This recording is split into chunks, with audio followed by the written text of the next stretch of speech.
elections there. After some rank hooliganism which was on display over the last few days by thugs belonging to Raj Thakre's MNS party, today his party took out a protest in the outskirts of Mumbai in places like Thane, Mira Bhayandar, etc. They had a surprising supporter in a sitting minister in the Maharashtra government, Pratap Sarnaik, who tried to go to the venue. He then dared the police to stop him. Of course, there was a huge fracas that then happened between the minister supporters on the one side, the police on the other, and of course the MNS and Sena UBT supporters who were taking out the protest in the first place. The BJP government under Devendra Fadnavis has drawn the line very clearly.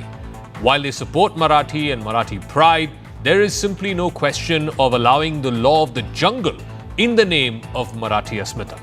The bigger question, though, is, and all of this is happening, let's be very clear about it, there is an absolute political reason for why this is happening. It's happening in the run-up to the BMC elections, where the issue of Maratha pride is being forced to be the center stage, as opposed to the everyday civic issues, which is what should be deciding who gets to control these municipal corporations. But is parochial politics splitting up the cosmopolitan fibre of Mumbai and Maharashtra? But even as this showdown on the streets continues, and really it's a demonstration of power politics by the MNS, the Sena UBT, and of course on the other side, the Shinde Sena and the BJP. But let's get to the brass tacks. The very incident that triggered this entire language controversy, it happened a few days ago. This was about a week or so ago when MNS workers slapped a restaurant owner for not being able to speak in Marathi. Now, one would imagine that these thugs would face the law, but here's what happened. After beating this restaurant owner, and the clip of that went viral on social media, an FIR was registered against unidentified men, even though the identities of these 5 gundas was clearly captured on the mobile phone footage, which went viral. They were identified subsequently in media reports, including here on CNN News 18. These 5 thugs remained unidentified in the FIR. The FIR was against unknown persons, despite their identity being caught on camera and videos of the incident going viral. When they were finally identified, they remained defiant. They refused to apologize. They were asked to depose before the Deputy Commissioner of Police, and these 7 MNS workers were made to sign a bond claiming that they will not commit a similar act. Now, indulging in violence or inciting violence is a criminal offense as per the BNS. But that's not the punishment, or that's not the charge that these people had to deal with. They were simply made to sign a bond saying that they will not indulge in such behavior in the future. That is the least shocking part of it. Here is what is the most shocking part. The fact that they recorded their statements and were released immediately from the police station itself. That's all the action that was taken against these thugs.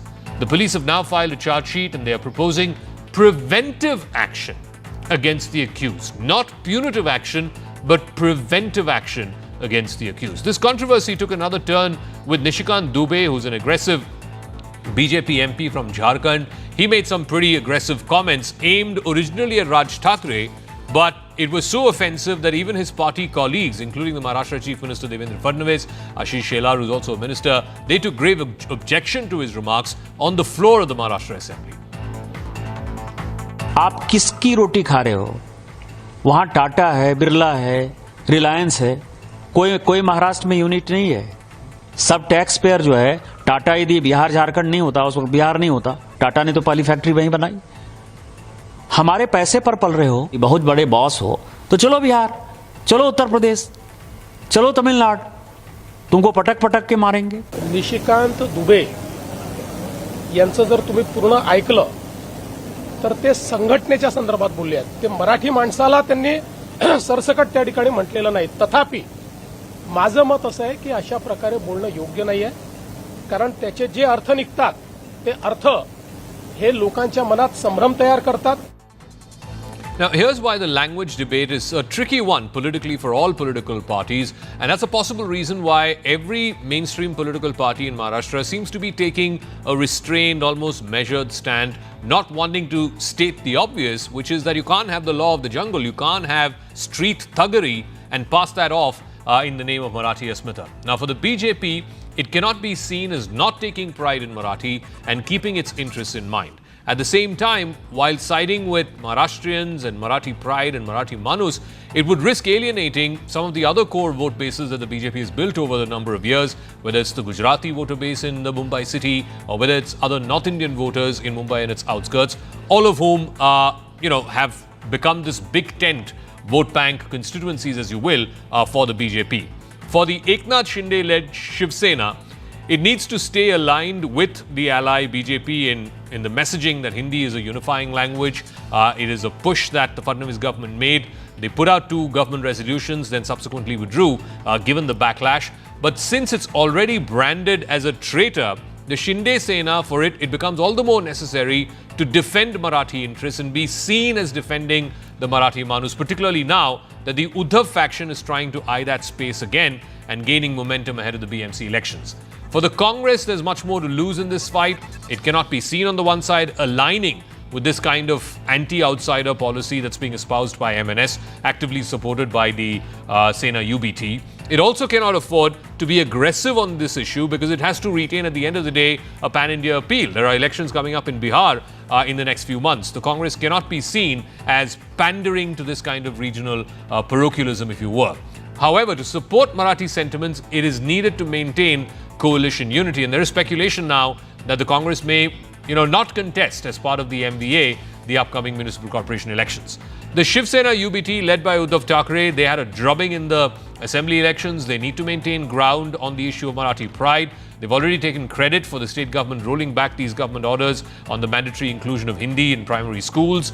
However, overplaying the card of identity politics risks alienating diverse urban voters at a time when Aditya Thackeray, Uddhav Thackeray had made a concerted attempt over the last 5 years to broad base their appeal beyond just the traditional Marathi Manus constituency. They can't go back to being tagged as a party that used violence in politics against outsiders. I want to go across to our guests who are joining us. Susi Ben Shah is spokesperson of the Shinde Sena. C.S. Jha is leader of the UBT Sena. Mahesh Chavan, spokesperson of the NCP SP. Let me start with you, Susi Ben Shah. Your faction of the Shiv Sena has also taken a very sort of measured voice, while on the one hand, yes, Marathi pride, Marathi asmita. You're also making the token statements about, nobody should take the law into their own hands. And yet, one of your ministers, one of your leaders, Mr. Sarnaik, today was expressing open support with the protesters, the protests that were being taken out by the MNS and by the Sena UBT. He wanted to, in fact, join those protests. No, there's nothing wrong. Good evening to all. Zaka, it's always a pleasure to be on your show. We are the Shiv Sena. We are no faction. We are the Shiv Sena. I think, Zaka, that should be corrected. Today, I'm speaking as a spokesperson of Shiv Sena, and our Pramukh Neta, Shri Eknath Raoji Shinde, is the political heir of Shiv Sena. The Marathi people have shown time and again, especially in Vidhan Sabha, that the Marathi Manus, the Marathi Asmita, the people of Maharashtra, across caste, creed, religion, language, stands by Shiv Sena. We have a strike rate, a highest strike rate of 75%. Now, coming back to the topic. As I said, it is our pride, honor, all of us believe in Marathi language, the spirit of Marathi Asmita. And anything done to harm it, anything done to insult Marathi Manus, the Marathi language, or to humiliate the Marathi language, we will stand against it. Now let that be heard loud and clear. Today there was a morcha planned in every democracy. Maharashtra is a thriving democracy today. Morcha was planned. Only the police suggested that the route of the morcha should be altered a little for the simple reason that they know the law and order situation where the gullies are very small. There could be a stampede. That was the only reason. We condemn taking Marathi people put them behind bars as preventive action.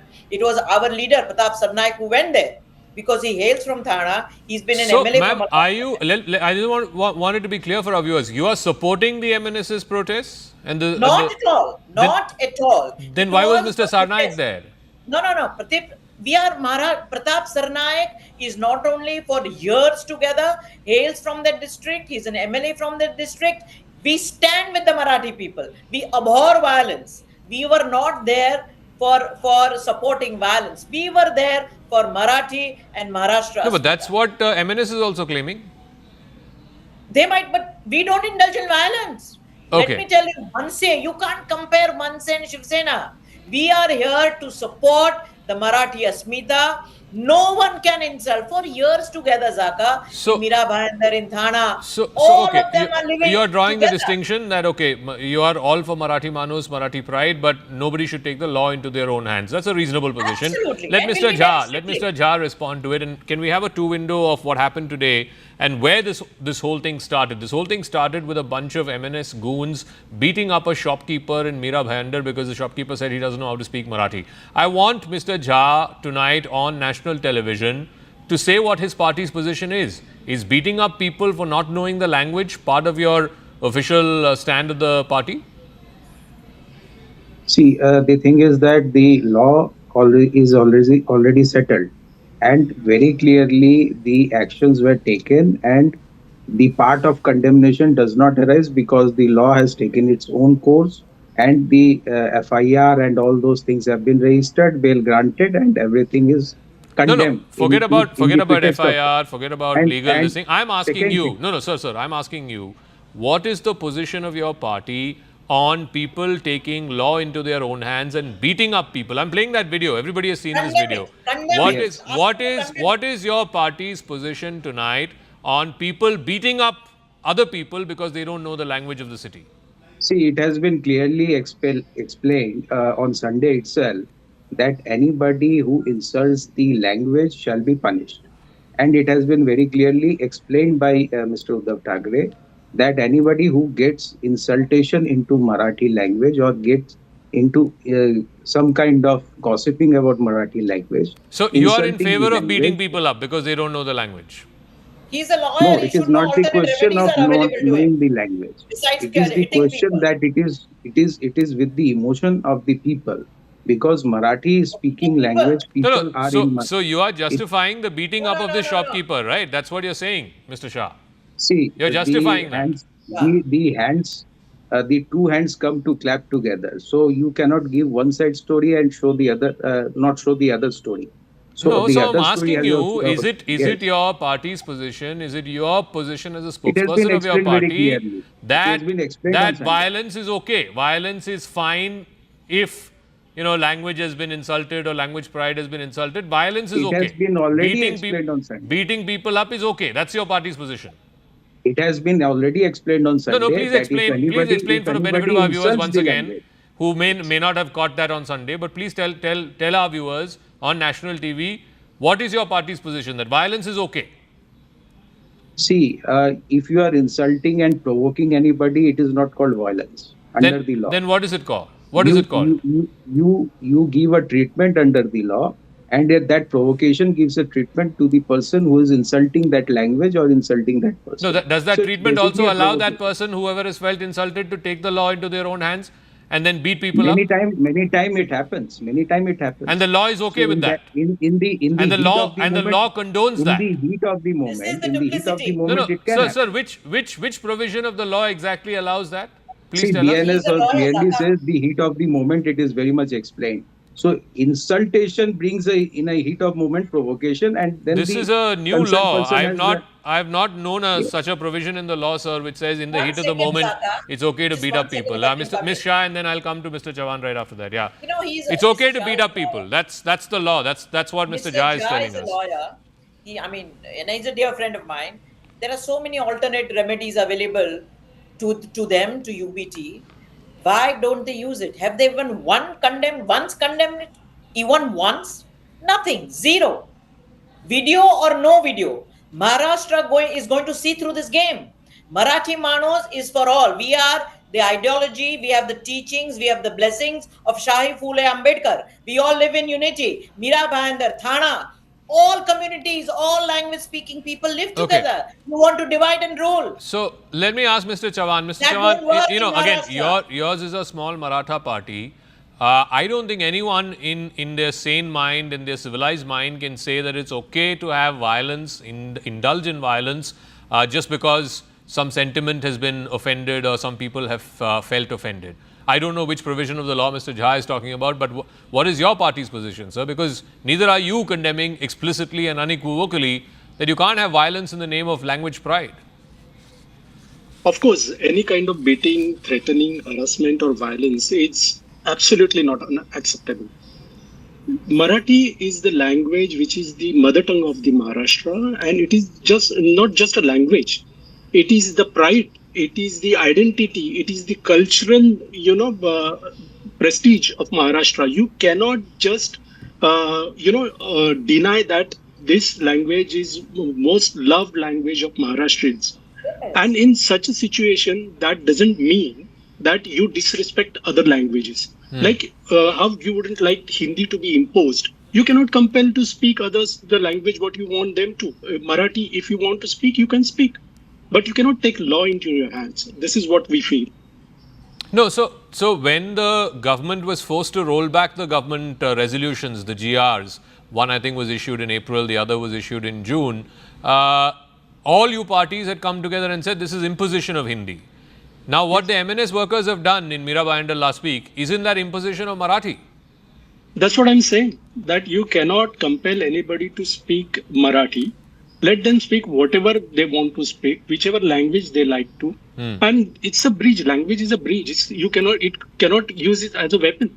So tomorrow, if for the BMC elections, other local body elections, MNS is also part of your alliance, will you welcome that or will you not? Or will you condone this behavior of MNS? No, see, it is not the party, it is the behavior. If their behavior is wrong, it is wrong. As BJP's behavior was wrong in imposing Hindi in schools right from first standard, if MNS is doing all such things, violence or threatening or beating people, we would definitely not accept that. But no, so what is your position if MNS also joins the MVA as an alliance partner for the upcoming local body elections? See, it is, as I said, it is not the party which is totally wrong. It is one act of the party which is wrong. Okay. It is their ideology which will not fit in MVA. So all these things would be discussed if they at all are going to come in our alliance. So, so it's the act of a few individuals, not necessarily that of the party. If and when that party makes a pitch to join the alliance, the opposition alliance, then they will take a call. Obviously, the leaders of the alliance will take a call. But he's drawing the distinction between, violence has nothing to do with the party. I will tell you this. Supriya Sude was there for that so-called Medava, which was Parivar Pratham. It was not Marathi Manus. It was not for Maharashtra. We can in fact show those pictures also, yeah. It was Parivar Pratham. So let us understand. And the duplicity. It was during Uddhavji Thackeray's regime, when he was the chief minister, that Mashelkar committee report was established. The report came in, the cabinet accepted it. And there was a GR passed to how best to implement it. Right? So that means they accepted it. Lo behold, thank God for the people of Maharashtra and Marathi Manus that they lost the right to govern. And that is the reason, that is the duplicity. But ma'am, why did you roll back then? No, we didn't roll back. Yeah, the GRs were rolled back. And a committee is established to understand, because we didn't want a rift over language. Marathi people, Marathi language, Marathi Asmita, we all live together. We are number one industrial state in finances, in GST, in tax. But they are saying that this whole thing started with the GRs which said that Marathi third language should be Hindi. First it was Hindi and then it said simply third language starting from class 1. No, but that was based on the Mashelkar committee report approved by them. The committee was established by then, the Agadi Bigadi Sarkar. Okay. It is all about new political posturing. As I said, it is just, they are just trying to stay afloat. So let me ask Mr. Jha. Mr. Jha, MNS, I don't think it has, frankly, in the last 2-3 election cycles, I have not seen any political relevance of the MNS. They had tied with BJP before, they had tied with other alliances before. This whole business of parochial politics does not have takers. The politics of Mumbai, the politics of the country, in fact, has moved far ahead from this parochialism. People want development. They want to get ahead in life. They want a better life. They want better incomes, better jobs. That's what you should be talking about, not talking about, or is it because your party, your faction of the party has been controlling BMC for so many years and people can see through the lack of development? That's why you're now wanting to shift focus, Mr. Jha. That's why you're wanting to shift focus now to all this beating up of people and language pride, etc. We don't want to shift the focus. We are concentrating on the emotions of the Marathi people. And we are not doing politics for the Marathi people. We are doing work for the people of Maharashtra. and basically we are showing the will to work for them. No, but why We don't you are showcase what your continuously, work is for the last 25 years? Nothing to show. see, in between, if you see the uh, Mr. Eknath Shinde was also minister in 2014 to 2019. So in that manner, if you construe everything, so they were also part of all these things. No, And no, I'm talking eventually, about BMC. Allow me to You yes, had control of BMC for the last 25, 30 years, and that's what the yes. election is about. It's not about the state government. See, Why don't you go to the people saying we are what you not have done and not done? concentrating anything. We are not concentrating on the part of BMC election. We are concentrating on the whole political scenario in the state. Okay, all right, we'll leave it at that. CS Quickly, Jha, can I Ms. ask? Shah, and also Mr. Chavan, thank you for joining us. Like I said, I think the country has moved ahead leaps and bounds away from all of this narrow-minded parochial politics. Certainly the city of Mumbai, if you look at the verdicts of the last many elections, whether it's assembly elections, whether it is even local body elections or parliamentary elections, this whole thing about language politics, parochial politics seems to have moved on. And certainly you can't have in a civilized society, in a civilized country, this kind of behavior where people are beaten up because they don't know the language that the city speaks. I want to move on to the other big stories that we're tracking. The fair weather friends and allies, Pakistan and China, have been caught once again running a coordinated disinformation campaign against India. A network of fake accounts and propaganda handles allegedly linked to Pakistan's military and intelligence have been pushing false narratives to influence perception in the aftermath of Operation Sindoor. CNN News 18 has accessed a government cyber report which confirms Pakistan's direct role in spreading disinformation against India. This happened between the 7th and 10th of May. Indian cyber agencies have traced the activities of multiple social media accounts, primarily based in Pakistan, over 4,000 of them, with alleged links to the country's military and intelligence apparatus. This report, shared with central agencies, has triggered a ban on various social media accounts of Pakistani celebrities and other Pakistani social media handles, and a few foreign nationals as well. The Indian cyber labs identified the timing of similar content that was shared by all of these handles, and there are about 3,000-4,000 such handles. All of them shared similar content within a time span of 30 to 40 minutes, with average engagement of over 1 million. These posts were marked by a distinctly anti-India tone and uniform messaging. It was widely amplified, suggesting it was centrally directed information warfare. It also revealed that multiple identified accounts had recorded unusually high engagement levels after the ceasefire was announced on the evening of the 10th of May, with cumulative reach extending well into millions, thereby increasing the impact and visibility of the propaganda. The analysis also revealed that those in the age group of 25 to 40 were the most active users on social media who were spreading anti-India fake content online. Yes, News 18 has reviewed government latest analysis report on Pakistan disinformation campaign during Operation Sindoor to harm India. Basically, this report has been compiled after getting multiple inputs and information from India's intelligence agencies as well as cyber security agencies. This report also reveals the centrally coordinated disinformation campaign, and it also suspects that Pakistan ISI and armed forces were also involved in spreading fake news against India during Operation Sindoor.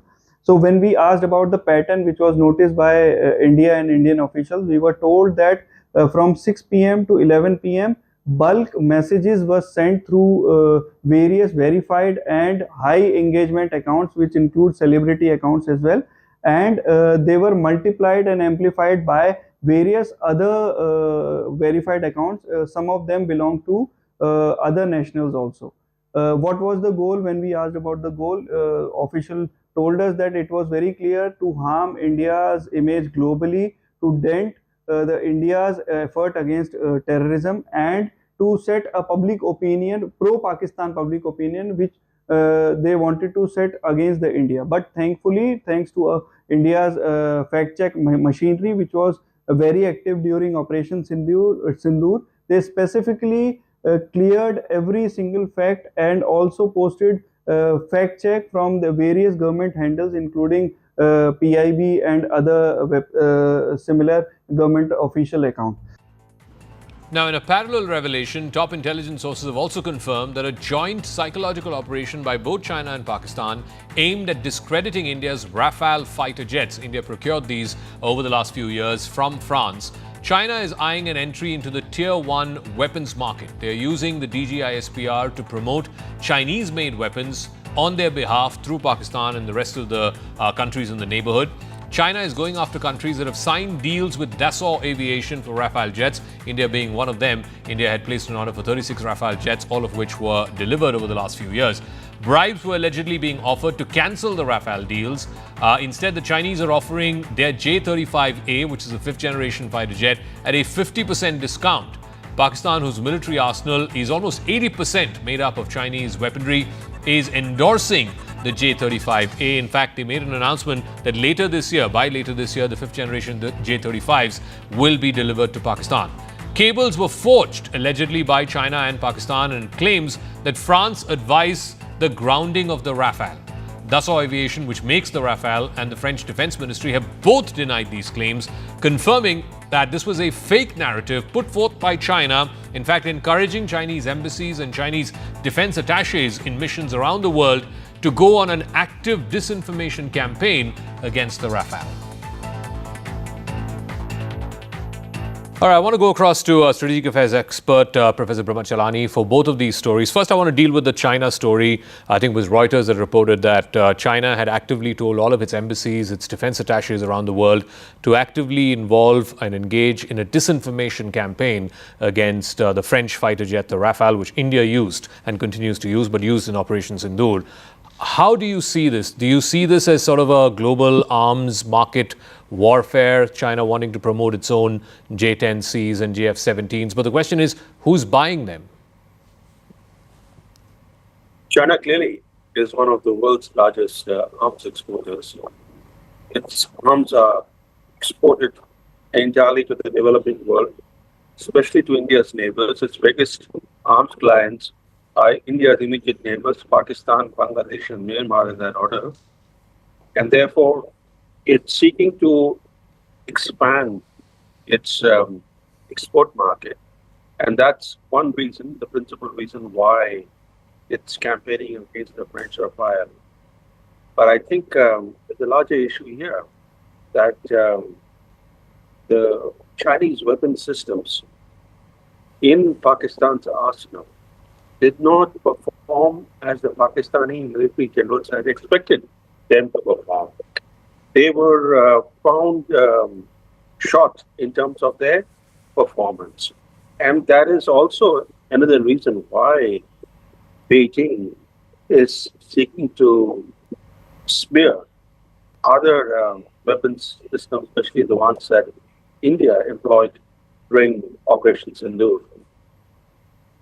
But I do want to ask you, though, how is this in keeping with what the Deputy Chief of the Army Staff, the Indian Deputy Chief of Army Staff, General Rahul Singh, said last Friday, that there was real-time coordination between China and Pakistan, to the extent that China was sharing real-time vectors. And the Pakistani DGMO apparently told the Indian DGMO that we know your live vectors, please stand down.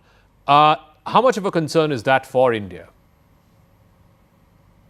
Could be a major concern because even though the military hostilities were between Pakistan and India, China was a third party, an indirect party in this conflict. And it provided real-time intelligence to Pakistan. It provided real-time satellite reconnaissance data. It even retasked satellites so that Indian military zones and Indian military targets could be covered fully, enabling Pakistan to target them. All that happened as part of China's effort to ensure that Pakistan did not lose that conflict with India. So clearly, China was a key party in this conflict, even though it was not directly involved in combat.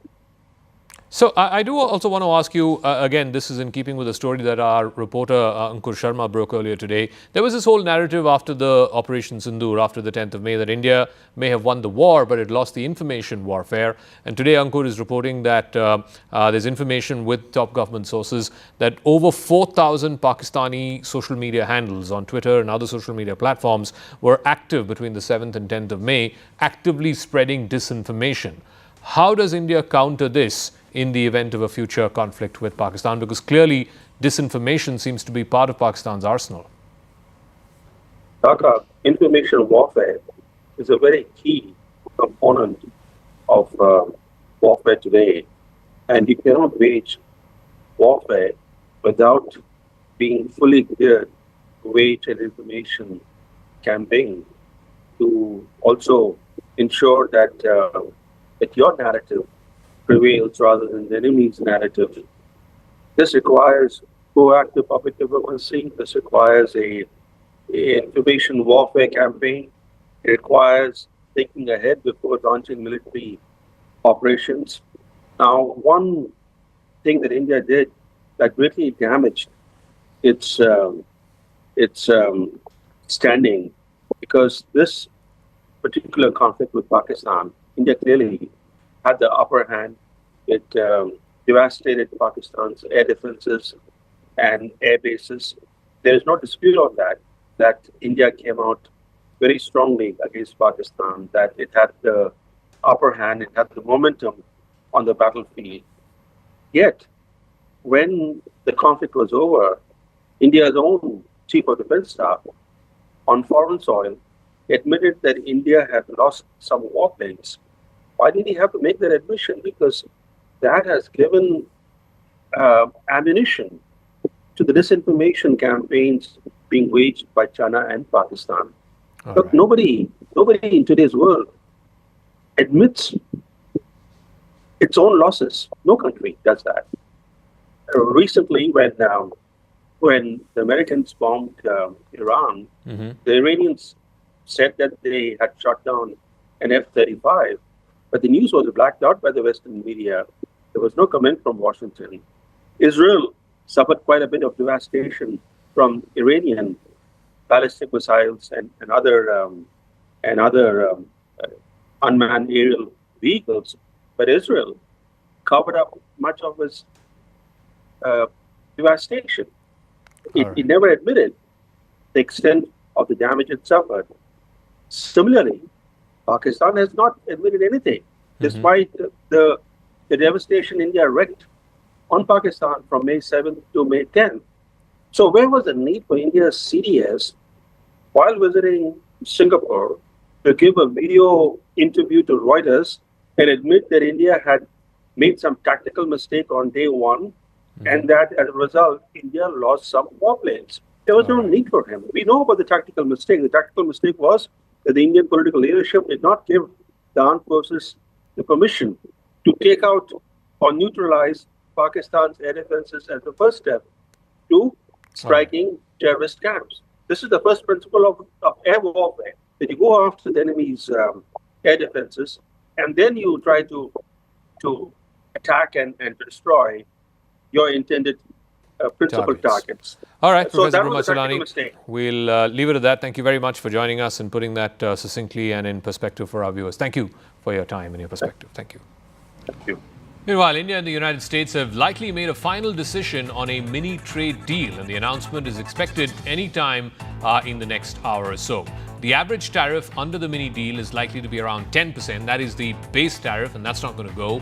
While the talks on comprehensive bilateral trade agreement will continue after the 9th of July, which was the deadline that was imposed by the White House, that 3-month pause that was put in place. That would, of course, mark the end of the 90-day suspension period of the so-called Trump tariffs. US President Donald Trump himself has confirmed that his administration is very close to signing a deal with India. This is what he told reporters even as he was hosting the Israeli Prime Minister Benjamin Netanyahu last night at the White House. We've made a deal with United Kingdom. We've made a deal with China. We've made a deal. We're close to making a deal with India. Others we met with, and we don't think we're going to be able to make a deal, so we just send them a letter. If you want to if you want to play ball, you have to. This is what you have to pay. So as far as I'm concerned, we're done. We're sending out letters to various countries telling them how much tariffs they have to pay. Some will maybe adjust a little bit depending if they have a cause. We're not going to be unfair about it. We're always subject to negotiate something that's fair, but we've talked to most of the countries, and pretty much they've had their way for many, many decades, as you know. And it was time that we just wanted fairness. This is not really equitable from our standpoint because it's just a small token by comparison to the damage that's been done over the years. Now, here's a look at how India has handled these Trump tariffs and how it's taken these negotiations. There have been multiple rounds since the 2nd of April when the announcement happened of these reciprocal tariffs. On the 2nd of April, Trump announces that there's going to be 10% baseline tariff on all imports, calling it Liberation Day.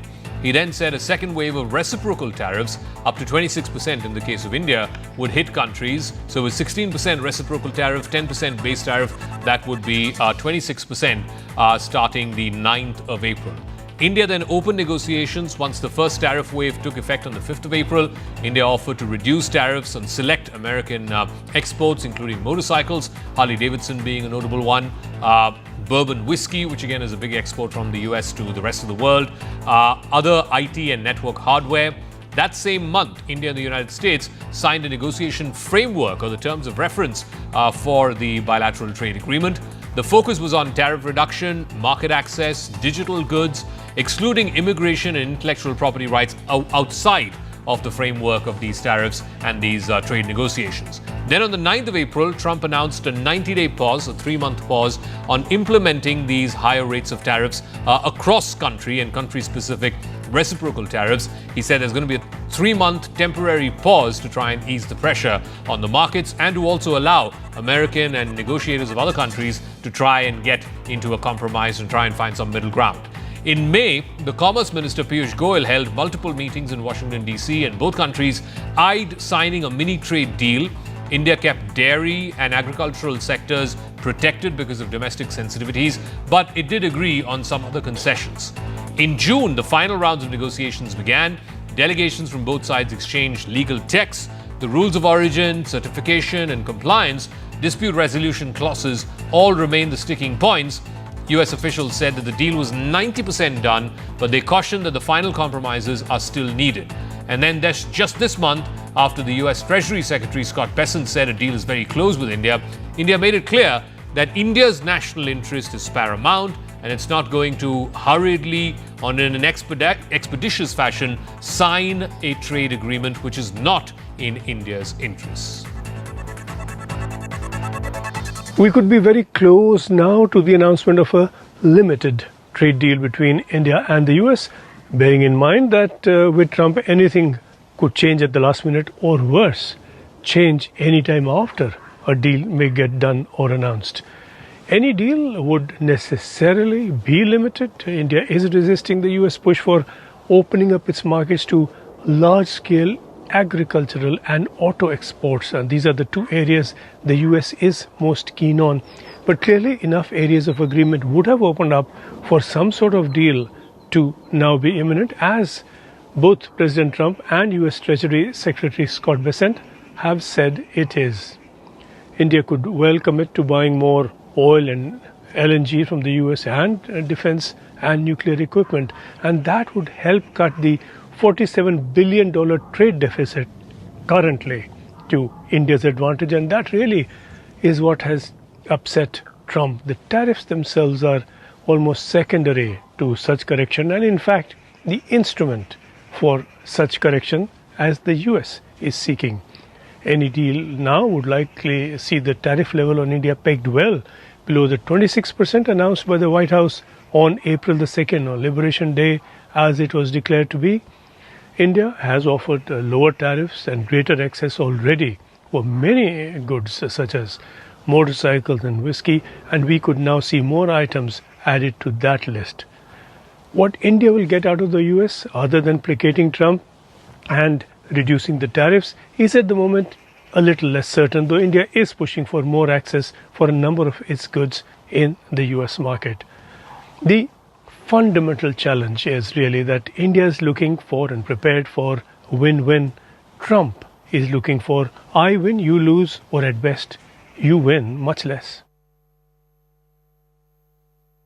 So there's a lot of anticipation and build-up around whether or not there will be an India-US trade deal. Our sister channel CNBC Awaaz is reporting that a mini trade deal will be declared between India and the United States.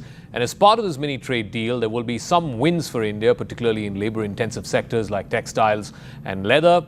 If this happens, this would be a big leg up for India, certainly compared to some traditional American allies like Japan and South Korea. Both of those countries faced 25% tariffs. It will start from the 1st of August. It was declared in letters written by US President Donald Trump to Japan and South Korea, in addition to another dozen countries. So 14 countries have been slapped with these reciprocal tariffs. This is in the initial list of recipient countries of these reciprocal tariffs.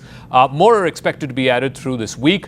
What may the implications be? And the contours, if we can try and parse through a potential mini trade deal between Delhi and Washington. Remember, India had some concerns, particularly around agro products and dairy products. It looks like in this mini trade deal, they might decide to keep that out. But in this overall question of Trump using tariffs and the threat of tariffs and the threat of retaliatory trade tariffs to try and get countries to fall in line, has it quite played out the way he thought it would when he announced it on the 2nd of April and then famously said we'll get 90 deals in 90 days.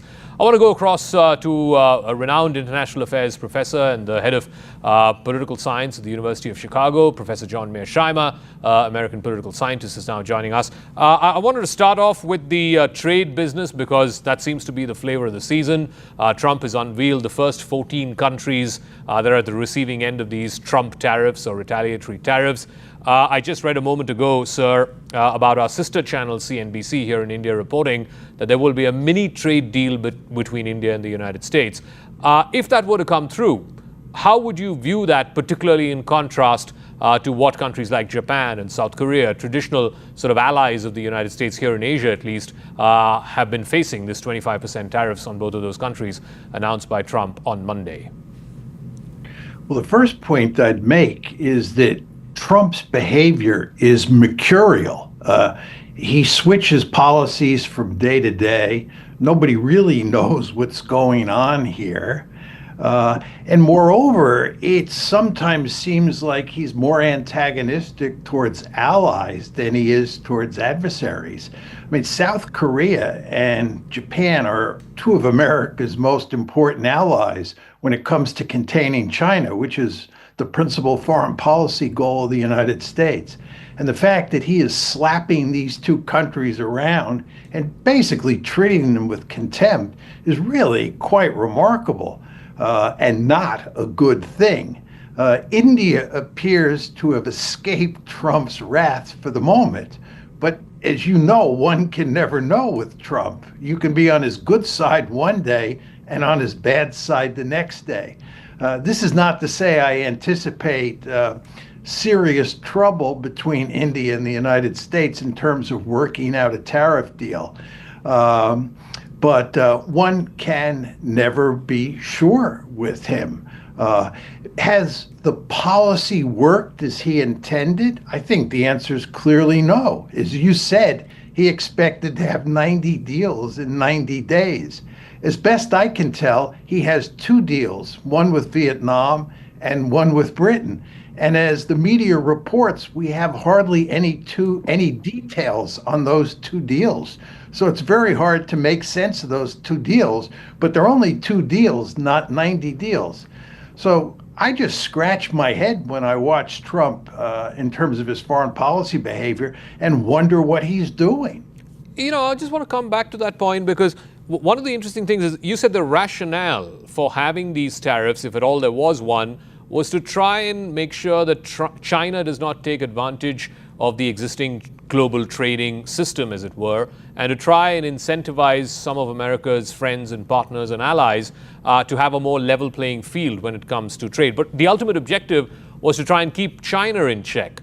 That's not quite how it's playing out. If, as you said, you know, Japan is being penalized and South Korea is being penalized. Maybe India will escape, maybe India won't, we don't know.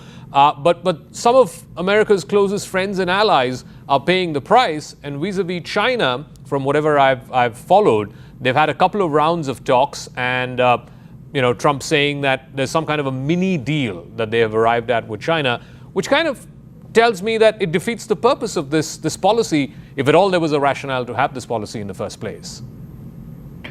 It's impossible to disagree with you. I mean, this is all manna from heaven for the Chinese. And by the way, if you go over to the strategic side of the equation, and you look at what the United States is doing in the Middle East, how deeply involved we are there, and how deeply involved we are in the Ukraine war, and what this means for containing China, that's just further evidence that the United States is doing a terrible job of containing China. And the tariff story that you just told adds to that.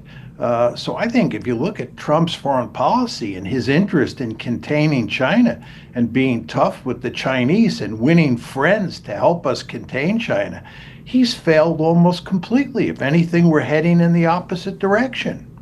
You talked about trade in the context of India as well, and the recent conflict that India and Pakistan had, and Trump has been sort of repeating this ad nauseum, that he used trade to get India and Pakistan to stop fighting. Of course, the Indian government has rejected that outright. Again, how does that speak to the thinking of the man, that he's not, beyond using trade almost like a weapon to get countries to fall in line if it were that? Well, it's very important to understand from an Indian perspective that you really can't have a special relationship with Trump. I mean, the South Koreans and the Japanese are finding this out now, and of course there's enough evidence from the past that they should have learned their lesson. Trump treats basically all countries with a certain degree of contempt. And he certainly doesn't pursue consistent policies. So India has had significant problems with Trump before these tariffs that it had not anticipated. And I would imagine that moving forward, India is likely to have more problems with Trump because you're dealing with a mercurial president who has no guardrails. He pretty much just does whatever he wants. And he doesn't pay a lot of attention to the interests of other countries. And we saw this in the case of the India-Pakistan conflict in April, May of this year. The Indians, for obvious reasons, were deeply disappointed in how Trump behaved in that crisis. They thought that Trump would be much more sympathetic to India than he turned out to be. And when an agreement was finally fashioned between the two countries, that is between Pakistan and India, in characteristic fashion, Trump claimed all the credit, which made the Indians, for good reasons, obviously angry. But this is kind of where American foreign policy is at these days. So, despite that, I mean, as you said, you're absolutely right. There is a mercurial nature to the man, his politics. It's very difficult to have a consistent policy to deal with someone like this. Yet at the same time, certain countries seem to be having that special relationship. Israel, for example, Netanyahu, the Israeli prime minister, was in the White House this week, and he waxed eloquent. He praised Trump a lot. He said he's nominating Trump to get the Nobel Peace Prize. Where do you think that's going? They've put an end to the 12-day war. Maybe Netanyahu and Israel wanted to go further, but they were stopped by Trump. But really, we're not seeing a closure to the war in Gaza, the war between Israel and Hamas. Well, let me make a couple points there. First of all, Trump did not force Israel to stop the war. The Israelis asked us to stop the war. The Israelis were in deep trouble. The Iranian ballistic missiles were pounding Tel Aviv and Haifa and other cities and military installations around the country. And at the same time, the Israelis were running out of defensive missiles that could shoot down those incoming Iranian ballistic and cruise missiles. So the Israelis were in trouble, and they wanted us to put an end to the war. Now, what's going on with regard to Israel? First of all, it's important to understand that the United States has a special relationship with Israel that has no parallel in history. And it's in large part because of the power of the Israel lobby inside the United States. So you're absolutely correct when you say that the U.S.-Israeli relationship stands out in contrast to America's relationship with almost every other country on the planet. It really is a special relationship. And it appears that President Trump and Prime Minister Netanyahu have a great deal of affection for each other, and they see that they have a common set of interests. And the recent meeting that was yesterday at the White House between the two of them shows that's the case. But if you look carefully at what's going on in the Middle East, the United States and Israel are in deep trouble. This war, this 12-day war that Israel and the United States waged against Iran, is being advertised as a great victory. It was no such thing. Whether a country wins a war or not is largely a function of whether it achieves its objectives. And you want to ask yourself, what were Israel's two objectives here? One was to eliminate Iran's nuclear enrichment capability, and two, to produce regime change inside of Iran. Not only did they fail to achieve both of those objectives, but they made it less likely in the future that that will happen. There's no question that Iran's nuclear capability survived, and Iran still has the capability to enrich uranium. And now there are going to be no IAEA inspectors around to see whether they're really developing a bomb. And with regard to regime change, almost everybody agrees that the regime's position vis-a-vis the broader population has been solidified. It hasn't been weakened. So regime change is not going to happen, and the nuclear weapons program that the Israelis fear, or the nuclear enrichment program that the Israelis fear, has not been shut down. So Trump and Netanyahu are in trouble. And these wars, the war in Gaza and the war against Iran, have not ended, have not gone away. And the two of them are now sitting around talking about how they're going to deal with these two problems moving forward. So what do you think happens next? I mean, Trump had floated this idea of a 60-day ceasefire. He did that last week. There were some preliminary talks initiated by the Qataris between Israel and Hamas. Both, in principle, said, okay, we're okay with it. But there are still some impediments in the manner in which they'll go about implementing the 60-day ceasefire. We didn't hear much from the White House this week, and certainly when Trump and Netanyahu met. You know, Trump, I'm sure, is just as frustrated that this war is really not coming to a finality. Is that because, you know, Trump and Netanyahu differ in the way in which there should be closure to this war? Or does Netanyahu just want to continue with this war ad nauseum because it seems to be suiting him politically? Well, there's no question that Netanyahu's ultimate objective here is to ethnically cleanse the Gaza Strip, to drive the Palestinians out and make it a Palestinian-free area that's then incorporated into Greater Israel. And Netanyahu does not want a ceasefire that allows the Palestinians to stay in Gaza and forces the Israeli military, the IDF that is, to evacuate Gaza. So there's no way you're going to get a meaningful ceasefire here. You may get a 60-day ceasefire. There's no question that both the Israelis at this point of view and Hamas could use a ceasefire. The Israelis suffered some really significant casualties in Gaza yesterday, and they're having a devil of a time defeating Hamas inside of Gaza. So they would not mind a break. And Hamas, of course, for obvious reasons, could use a break. But a 60-day ceasefire is the most you can ask for here. I mean, let's talk about the other war, the one where a ceasefire seems very elusive. What do you make of what's going on between Russia and Ukraine? In fact, even yesterday, Trump saying that they're going to arm Ukraine.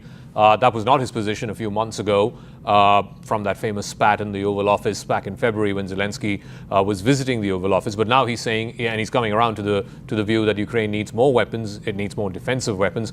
And he's also, made public his displeasure with Putin and Putin not wanting to end this war. So what do you make of that?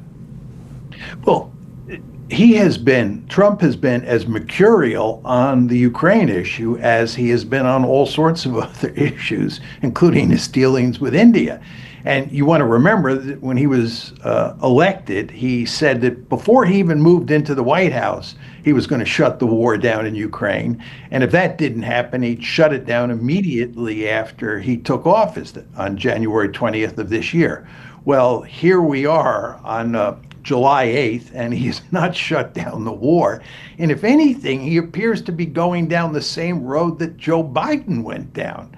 You want to remember that Joe Biden was interested in continuing to fund and provide weaponry to the Ukrainians so that the war could go on, and the Ukrainians could ultimately win, whatever that meant. Well, here's Trump, who talked about getting a ceasefire and hinted that he might cut off aid completely to Ukraine, who's now switched directions and is arming the Ukrainians once again and has no plan. It's just very important to understand. He has no plausible plan for shutting this war down. So my argument is that this war is going to be settled on the battlefield. There's not going to be any diplomatic settlement. And when it's settled on the battlefield, the Russians are going to win, and it's going to be a huge humiliation for Donald Trump. All right, we'll leave it at that. Thank you very much, Professor John Mearsheimer. It's always a pleasure speaking with you. Thank you for your time and your perspective. Thank you. You're more than welcome.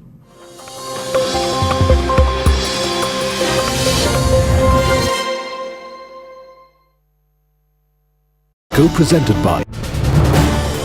This is News 18 Network.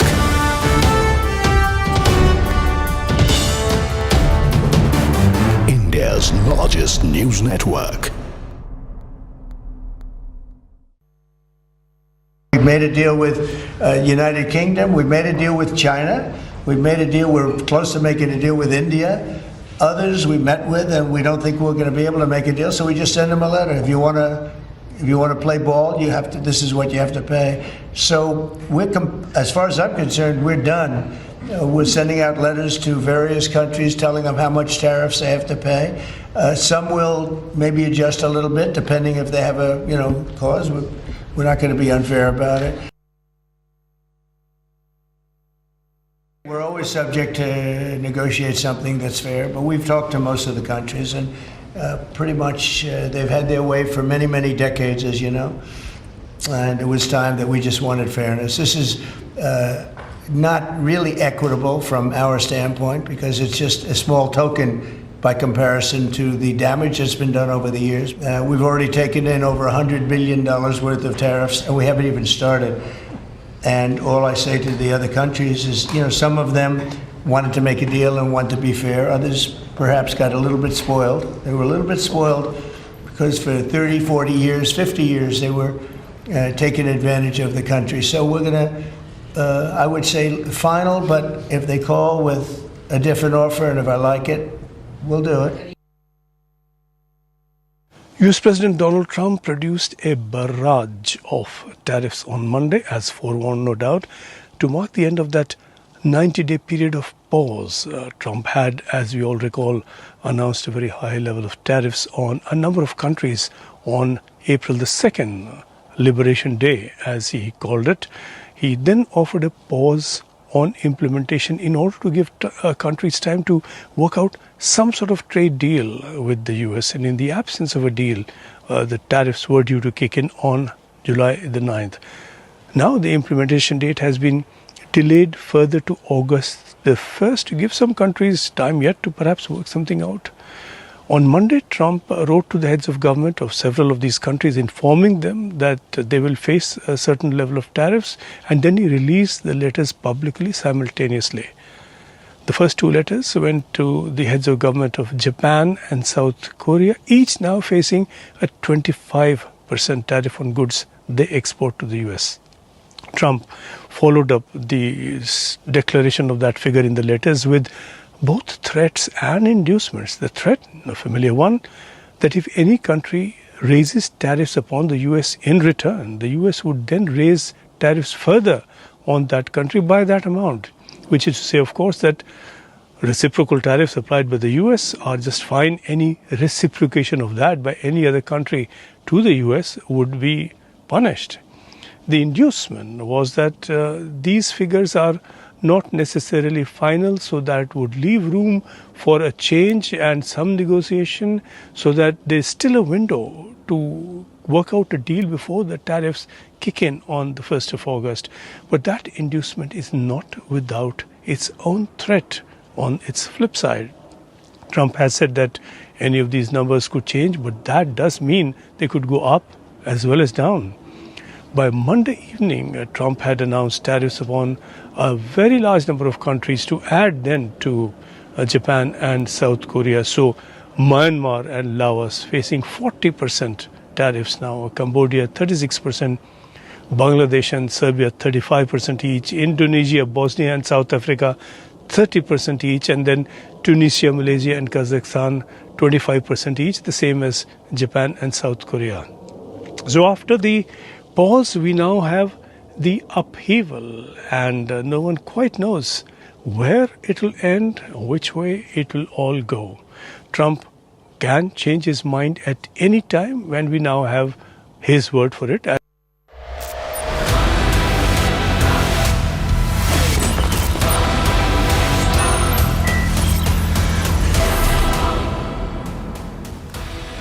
Namaste, Jai Hind, and welcome to the Hard Facts with me, Anand Narasimhan.